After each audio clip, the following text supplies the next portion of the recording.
People have asked me, how did you get to be the way you are? And the only response that I can make is I don't know. I was never any other way, and I don't remember getting to be the way I am. My awareness of racism came pretty early. I was 5 years old.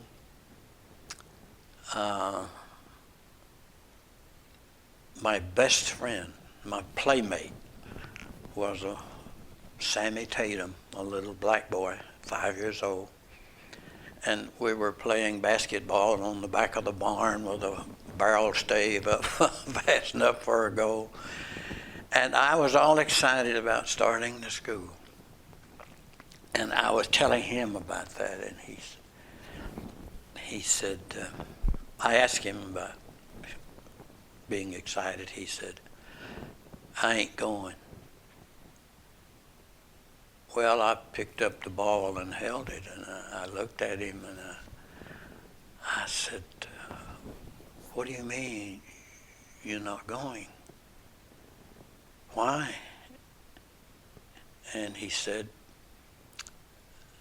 I ain't got no school to go to.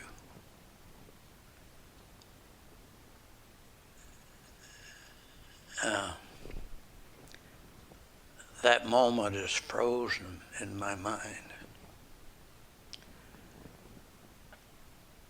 I knew my father was on the school board for 30 years. It was a very small community, a very small school. That night, at the dinner table, a 5-year-old kid sitting on his feet to be big enough to reach the table asked his father, Dad, is it true that Sammy doesn't have a school to go to? And my father said, I'm afraid that's true. Everybody quit eating when I asked the question. There were about 5 other people around the table. I was the youngest in the family. And they went back to eating. But it's kind of like I haven't eaten since.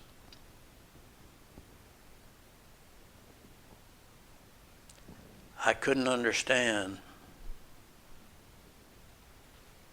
why this was there. My father and his father hunted together. They were real friends.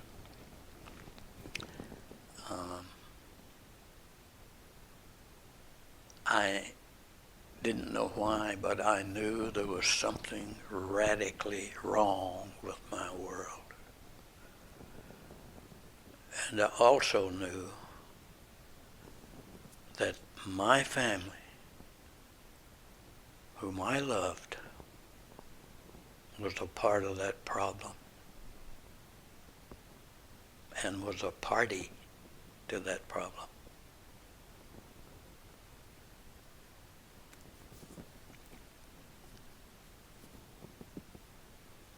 I went on to school, lost track of Sammy,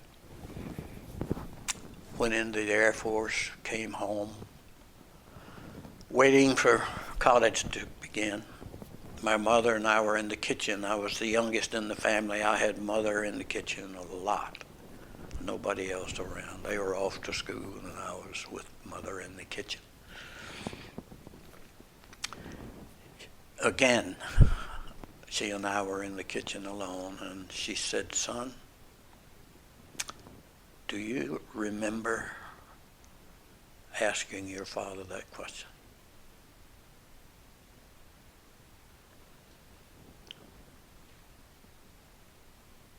This was 14 years later. And I said, Mom, like it was yesterday. She said, well, I thought that's what was going on in your life. And I want to tell you something about your father that you'll appreciate. He, ever since you asked that question, it comes around to budget time for the school board. And he makes this little short speech. We are charged with providing an educational opportunity for all the children. They become furious at him every time he does it, but he does it every year. They are not going to spend any on the colored folks. That's what we used in those days to be nice, is to call them colored folks. But we did not provide education for them. And my father would ask them to consider doing something for the colored children. We are charged with responsibility for providing educational opportunities for all the children. And they never did. They never did. I went to prepare for the ministry, went into Lon Morris Junior College and became a pastor, student to a small church. And the school invited me to come back to give the baccalaureate sermon at my home school. This was the early 50s.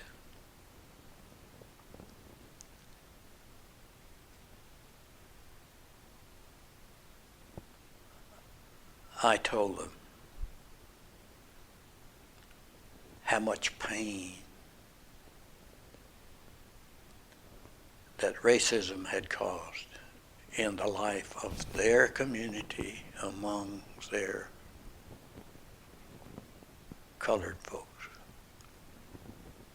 And there were no colored folks in the house. It's a white school in the early 50s, and there was no one allowed to go there that was black. I knew it would not the thing to do, but it's because I knew there was a better way, and they all stood in, blocked that better way. And it was my responsibility to tell them that.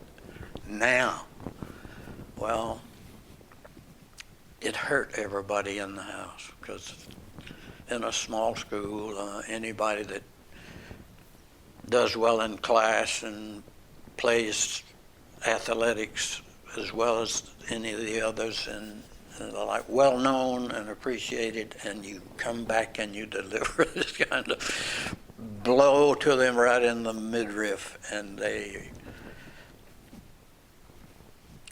my mother knew why, my father knew why. They didn't agree with me, but they knew why. They were really honorable people, and the most honorable man I ever knew was my father, but he was part of the problem. And I knew that. But my favorite teacher pushed me against the wall. He taught geometry, and I loved geometry, and we were close friends. But he pushed me against the wall going out of the building and said, Don, I want you to know I disagree with everything you said up there. And I said, Mr. Maxwell, I knew that when I came into this building. You've always been that way.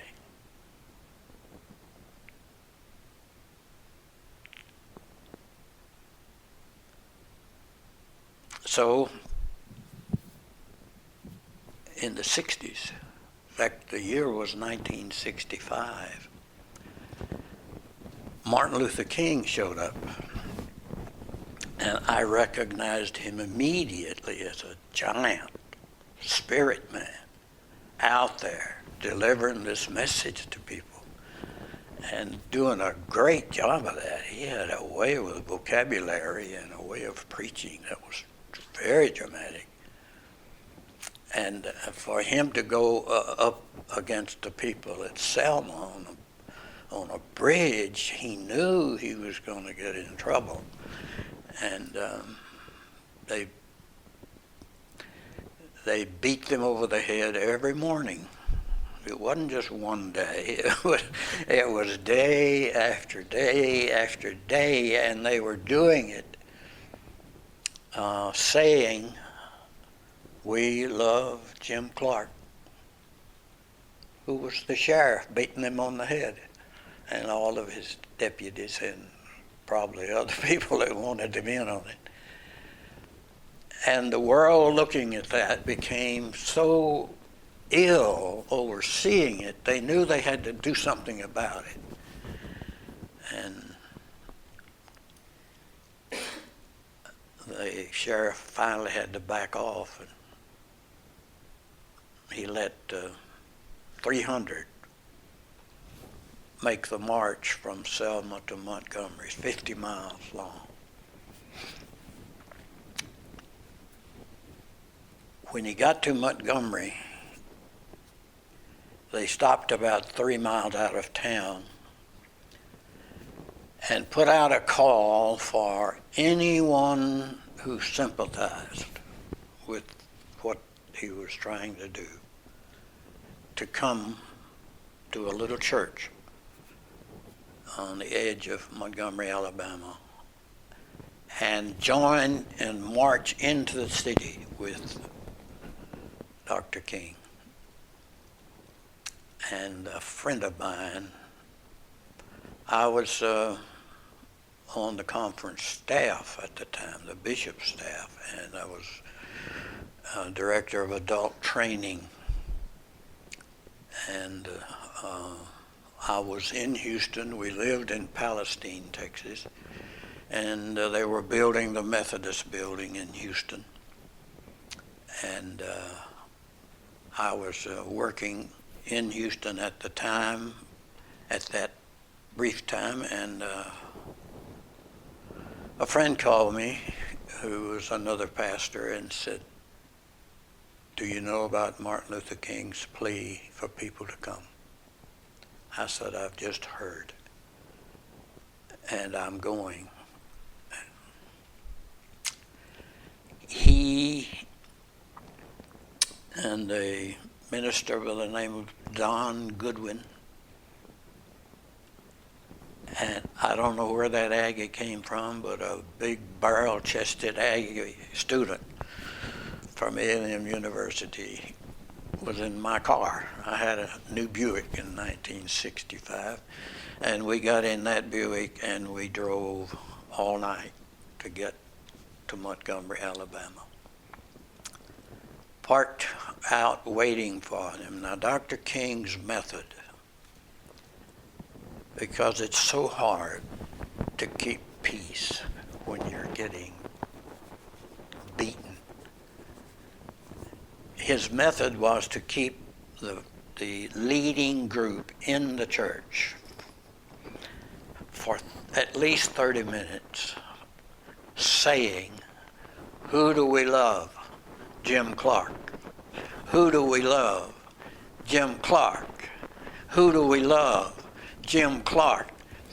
He did that because that needed to be in their brain when they went out the door, that's why they were going, and that the people who were going to throw rocks and bottles and things at the crowd were the people we love.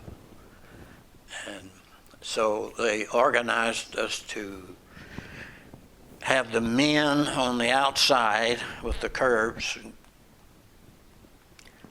hoping they could catch the bottles and bricks and things that were thrown, and the women and children in the middle. And we started out 50,000 people, just working our way through the city. And we got up to a certain point, and they turned right. Oh, just a massive people turned right. And I was on the outside, on the right side, and we came past a porch of a little house. And there was a black lady sitting there in her rocking chair. And she was going like this. As I got up close enough to hear her, she was saying, "There ain't nothing can stop those people. There ain't nothing can stop those people." And I knew that's why we were down in the black section of town. So that mass of people in support of her and the problems she's had living in America as not as a free person, still not as a free person, and for her to know that things were changing. These were the people that were demanding she be treated better. And we went down to the city, and people found a place to sit, and the noon hour came, and no food. She didn't have any food. Nobody worried about food. But they had the speeches, they had some celebrities, and the governor was gone, but he had put the Confederate flag up on top of the Capitol building, so we had that in display, and he left town. But they dismissed finally about 3 o'clock, and we all had to find our way back to that church where our cars were parked. And we were walking down the sidewalk trying to figure out where to turn and how to get back, because we did not know where we were. And a little old man stepped out in front of us, in front of his business. And he said, you fellas don't leave town now. We're going to have a party afterwards for you. And this big Aggie was looking down at him like that. You know, he looked like the Hulk in front of him. He said, "Big deal, man." And he stepped around him, and we kept going. But that was a threat from a little frail guy that he'd like to pay us back for coming over there and interfering with their business. But we came to a eating place that was in the black section of town. It had 3 windows, service windows, and there were 3 lines, and we got in one of them with our bunch. And I was in the first one, and we worked our way up to the window, and I said, "Where are your windows for the white people?" Oh, it got deathly silent just for about 3 seconds, and then everybody burst out laughing. And my friend who called me said, "Sinclair, you're going to get us killed." And I said, "No, these are our people." But it worked. We got in the car, and they had warned us about leaving. You will be followed. You will be chased. You will be hunted. And if you had 2 cars, don't let them get between you. That kind of thing, just insight. And we got in our Buick and headed out. We didn't know Mrs. Louiseau, but I was wondering how the people who walked to Montgomery were going to get back to Selma. And I thought, well, they'll have people driving cars and buses or trucks and getting them back. And I was right. They did have. And one of them was from Detroit. Her husband was a taxi driver, Mrs. Louiso, and they put a young black boy in the car with her, but she was making that 50-mile journey back and forth. And they were coming back from Selma, so they had spotted her. And I guess it's something about a white woman out there helping those black people get out of line and disturbing the peace and things like that. They drove alongside her, and one of the two men in the back seat took a pistol and shot her in the head driving down the highway. Good shot, killed her. Car went off in the ditch, rolled over.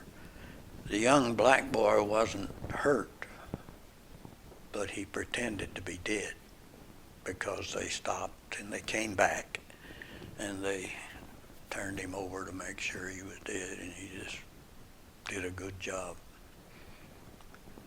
pretending he was dead.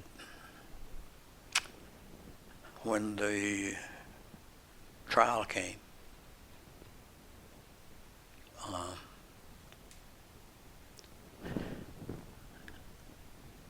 the other man in the back seat was an FBI informant who was on the witness stand and said, I saw him shoot that woman. He was sitting with him in the back seat. So the lawyer defending the man who shot Mrs. Louiso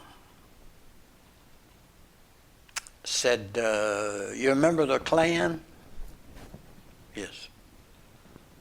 When you joined the Klan, did you not take an oath that you would never testify against your brother Klansman? Yes. So you were lying when you did that?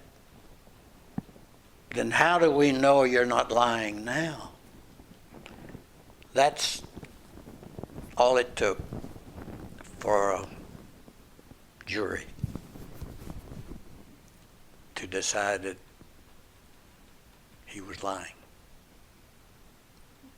He did not see the man shoot Mrs. Louiso. Now that's what racism does. Because these people, and that was always painful to me as I grew up, these people claim to be good Christian people.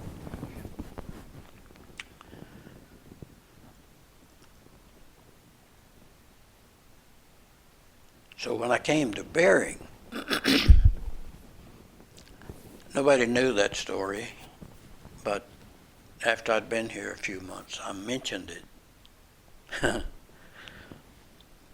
The Bering congregation stood up and applauded me at that point when I told them that I went to Montgomery, Alabama with Martin Luther King.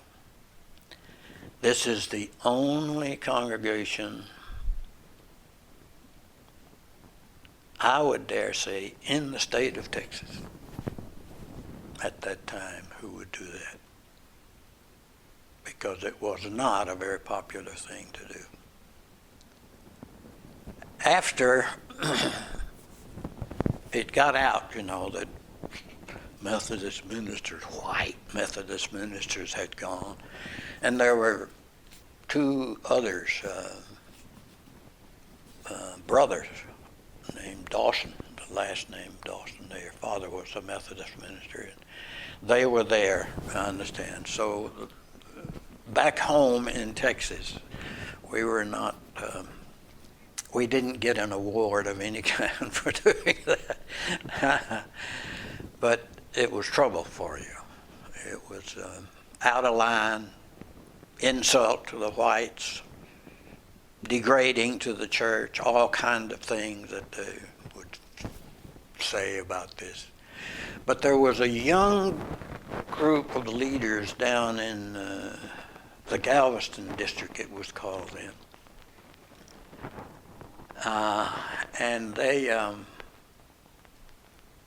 called me and asked me if I would come to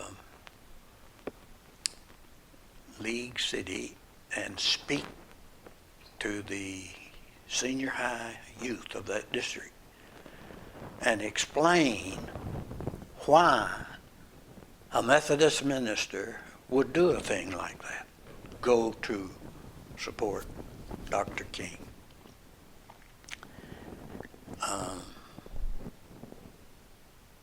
So many of the leadership were calling him communist. And in fact, the FBI, in training local policemen, came to Houston to instruct the local policemen, and they taught to policemen here in Houston, Martin Luther King Jr. is a communist and he's to be stopped at all costs. So told to me by a policeman in the class. And I met him at the first movie put out about Martin Luther King Jr. And he noticed our 4 kids were young. Kathy on one side, 4 boys, and me. And they came in, he and the blonde came into the movie theater on Martin Luther King's movie and sat down and right in front of us. We were the only ones in the theater. We were there very early. And they sat right in front of us, which is unusual. But he kept looking back at me like this, you know. He'd look at those 4 boys and he finally said, "You brought them here on purpose, didn't you?" I said, "Yes."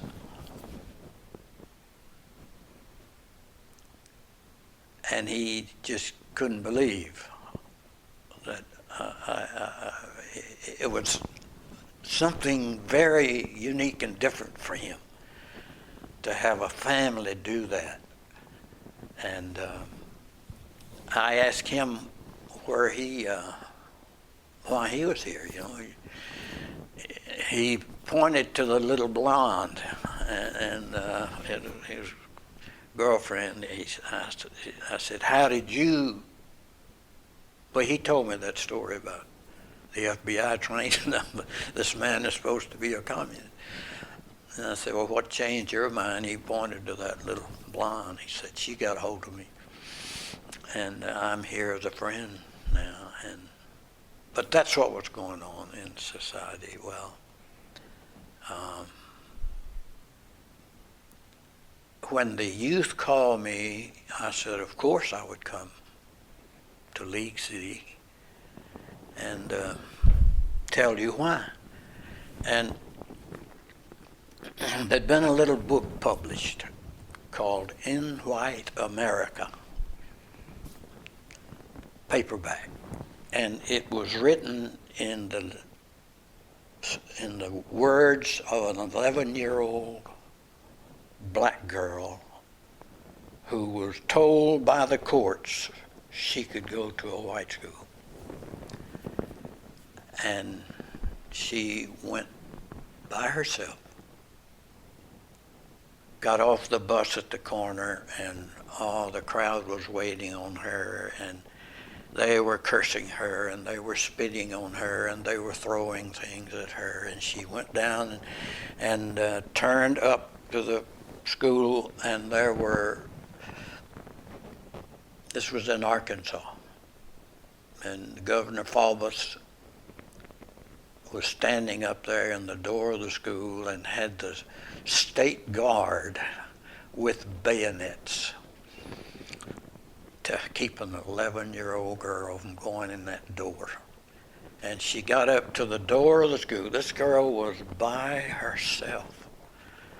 And they were writing in her words what was happening in her heart and mind. And they put the bayonets in her stomach, told her she couldn't come in. And she turned and realized she had to go back. And she had to face that crowd again. And she came down and she said, I had crazy thoughts like, if I can just get to the beach at the corner where I got off the bus, I'll be safe. But she was wondering if she was going to live through. They were throwing, they got louder when she got turned away. And I took that little piece from that book when I went to League City. And I walked among the students, these are high school students, reading that child's words about her pain, her fear, and got back to the pulpit as I finished it. And I said to the group, first thing, history will record that the people on the bridge that were criminals breaking the law were the sheriff, Jim Clark, and all of his deputies with the billy clubs. When I said that, a young man turned out to be 24 years old, raised in Selma, challenged me. One sentence he challenged me. I want you to take that back.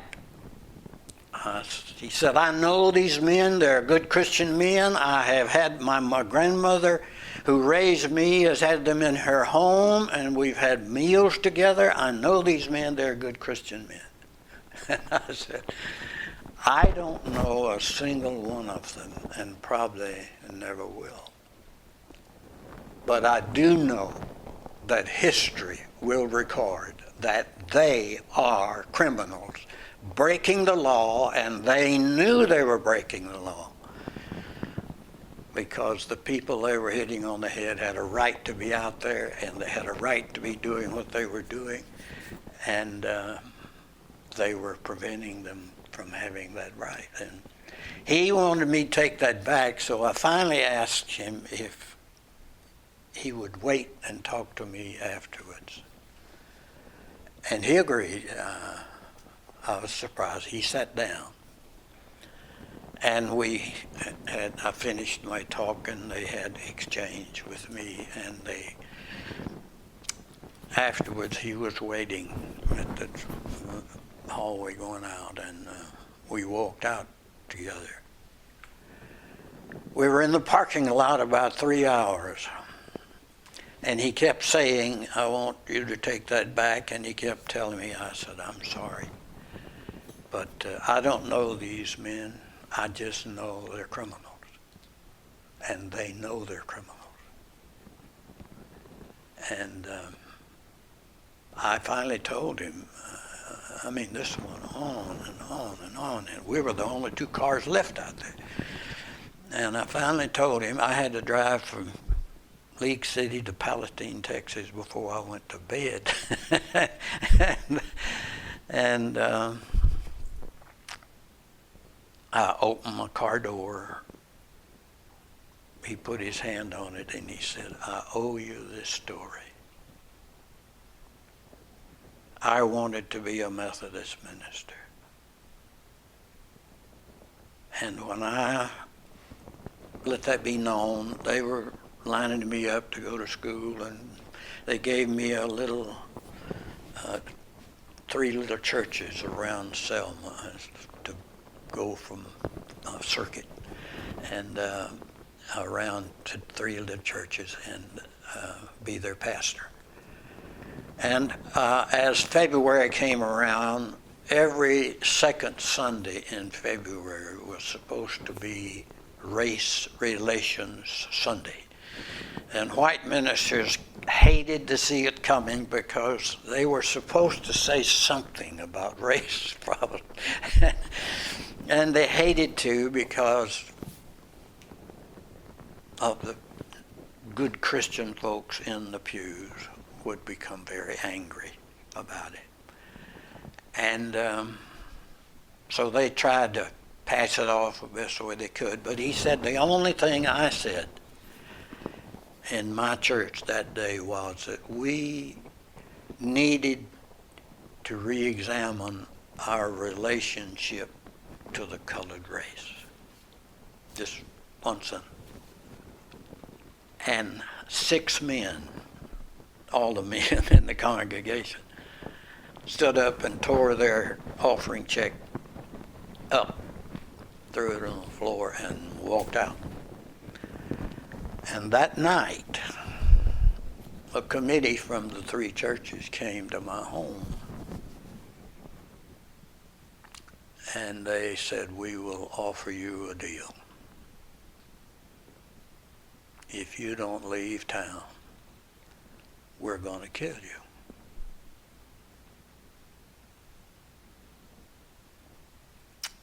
He said, I ran. I believed they would kill me. I said, you're right.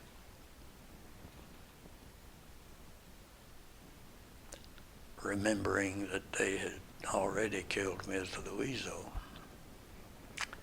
shot her going down the street, the highway. I drove home, took me several hours, but all the way I wondered why.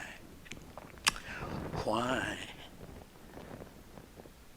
a person would do it the way he did. He broke the cultural rule, you don't attack the guest speaker. And he broke into that immediately. Want me to take it back, and then to stand out there and try to defend that on the parking lot for 3 hours, and then tell me that he, of all people, knew how true what I had said was. They would have killed him. Why did he do that? I would have never, if I had defended it for 3 hours, I would never have told the other story. But he did, and I appreciate his willingness to do that, but it was really strange to get both hard decisions and attitudes from him. Same person. Why?